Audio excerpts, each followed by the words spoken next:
The photo essay that I want to show you today, which is likely the last photo essay we'll take a look at this year, is especially poignant given recent events. And you would certainly think that the work that we're going to see is a direct response to the killing of George Floyd, but in fact, the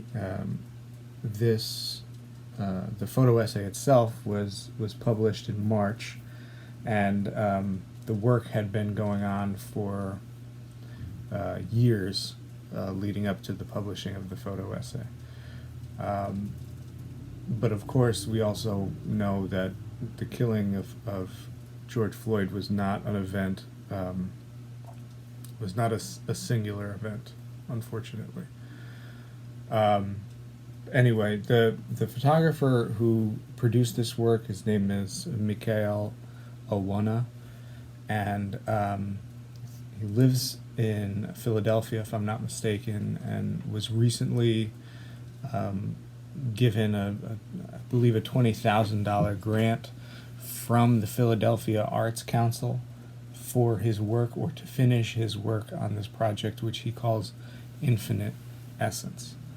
And just to kind of quote the artist himself before we get into look at some of the images, in part of kind of his statement about Infinite Essence as a project, Mikael says, quote, "Black people dead and dying, being gunned down by police officers, drowning and washing up on the shores of the Mediterranean, starving and suffering in award-winning photography. The trope of the black body as a site of death is everywhere." End quote. And he is, of course, as we all are, he is wearied by the constant stream of violent and dehumanizing imagery that he saw his own people represented in the media. And so he started to think about ways in which he could kind of maybe usurp some of that power of the image and maybe author a new image as the black person and the black body as being part of the cosmos.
So essentially, this work, which is visually stunning,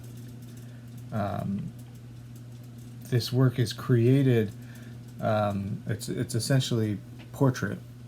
It's essentially a portrait project where he brings in subjects, and they're nude, and he paints their bodies with essentially ultraviolet paints. So they're barely visible to the naked eye, just looking at somebody. And then he's also he's also an engineer, so he created a new type of camera flash that fires in the ultraviolet spectrum. And so essentially, and there's some behind the scenes videos of him in a portrait session that you can watch, and if you can find them, I would recommend watching them, because